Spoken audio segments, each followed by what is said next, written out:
రుచికొండ రాజమహల్ రహస్యం బట్టబయలైందని భీమిలి ఎమ్మెల్యే గంటా శ్రీనివాస్ అన్నారు. అమరావతిలో ప్రజా వేదికను కూల్చేసి విశాఖలో 100 కోట్లతో రుషికొండలో ప్యాలెస్ నిర్మించుకున్నట్లు అన్నారు.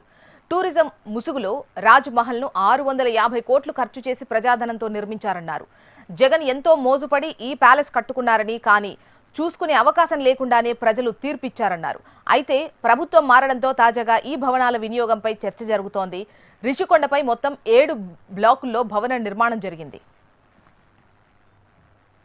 ఆయన విశాఖపట్నంలో వచ్చి ఉంటుందో అని చెప్పని ఏదైతే ఇప్పుడు మనం కూర్చున్న ఈ ఋషికొండ, ఒకప్పుడు సప్త ఋషులు ఈ కొండపై నడయాడారని, ఇక్కడ తపస్సు చేసుకునేవాళ్ళని, దీనికి ఒక హిస్టారికల్ ఇంపార్టెన్స్ ఉన్న కొండ.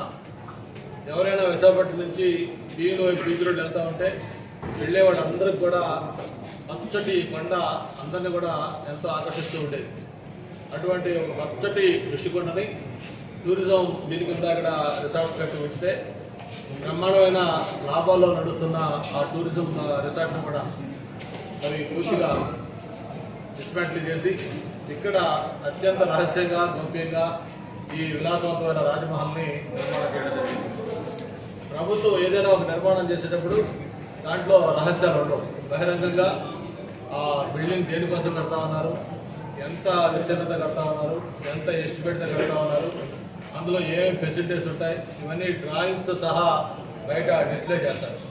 కానీ దానికి భిన్నంగా దీన్ని అత్యంత గోప్యంగా, నాకు తెలిసి బహుశా ఈ దేశంలో ఏ భవనం కూడా ఇంత వివాదాస్పదం కానీ, ఇంత సెన్సేషన్ కానీ క్రియేట్ చేశాడు. ఆయన విశాఖపట్నంలో వచ్చి ఉంటుందో అని చెప్పని ఏదైతే ఇప్పుడు మనం కూర్చున్న ఈ ఋషికొండ, ఒకప్పుడు సప్త ఋషులు ఈ కొండపై నడయాడారని, ఇక్కడ తపస్సు చేసుకునేవాళ్ళని, దీనికి ఒక హిస్టారికల్ ఇంపార్టెన్స్ ఉన్న కొండ.